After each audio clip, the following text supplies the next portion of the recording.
আরও তিনজন ফ্রেন্ড মিলে ওই সিঙ্গারা খাইতেছিল। তখন ওরা ওদের ইন্টারনাল বিষয় নিয়ে হাসাহাসি করতেছিল। তখন পাশে দুইটা মেয়ে ছিল, দুইটা মেয়ে নাকি বলছিল যে ওদেরকে নাকি ইফটিজিং করতে। এই সেই কালনাগিনী যাদের কারণে পারভেজকে এই দুনিয়ার মায়া ত্যাগ করতে হলো তুচ্ছ একটা ঘটনাকে কেন্দ্র করে।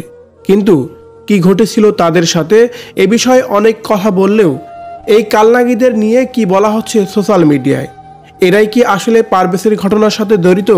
ভিউয়ার্স, এ বিষয়ে জানতে সম্পূর্ণ ভিডিওটি দেখে সঙ্গে থাকুন। আমাদের ভার্সিটির পাশেই একটা সিঙ্গারার দোকানে সিঙ্গারা খাচ্ছিল, ব্রেকে সিঙ্গারা বা অন্য খাচ্ছিল।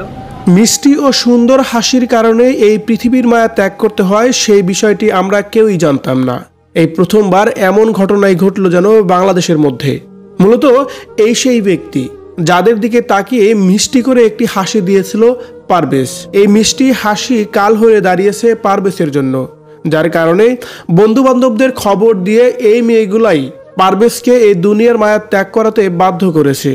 শেষ পর্যন্ত নিজেকে যেন কোনোভাবেই বাঁচিয়ে রাখতে পারেনি পারভেজ মৃত্যুর আগে শুধু একটা কথাই বলতেছিলেন তার বন্ধুদের কাছে, বলতেছিলেন, আমি তো কিছু বলিনি, আমি শুধুমাত্র একটু হেসেছিলাম, আর এই হাসির কারণেই তাকে এই দুনিয়ার মায়া ত্যাগ করতে হয়েছে।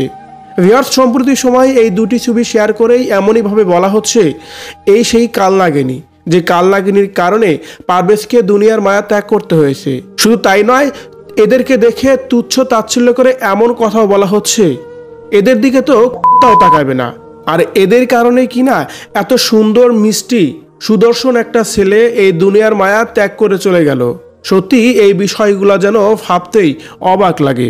ভিউয়ার্স, পারভেজের ঘটনায় সংক্ষেপে বলতে গেলে একটা কথাই বলা চলে যে এই মেয়েগুলোর দিকেই তাকিয়েছিল পারভেজ, তাকে হয়তোবা মিষ্টি একটি হাসিও দিয়েছিল, আর সেই হাসির কারণে এই মেয়েগুলা তার বন্ধু বান্ধবদের ডেকে নিয়ে এসে পারভেজকে দুনিয়ার মায়া ত্যাগ করাতে বাধ্য করেছিল। তাদের এই কর্মকাণ্ডগুলোকে আপনি কিভাবে দেখছেন?